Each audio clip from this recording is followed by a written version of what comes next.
Hit one yesterday in Tempe that folks down there were saying was one of the longest home runs they'd ever seen hit in that ballpark in the Cactus League. Hits that one on the ground hard and past the dive of the shortstop for a base hit. Posey scores. Right behind him, Brandon Belt. He'll come in to score. Mac Williamson knocks in 2 more runs. 3-0 Giants. You're hot, kid.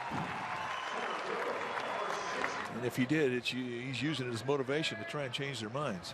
That one is lined past Rosales. So Hernandez has a hit. Tomlinson in to score. Williamson around to third. Hernandez into second, sliding, using that speed. Hustled his way into a double. 4-0.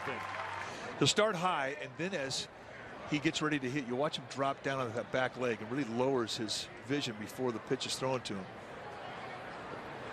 Hits that one hard into right field. Solid base hit for Denard Span.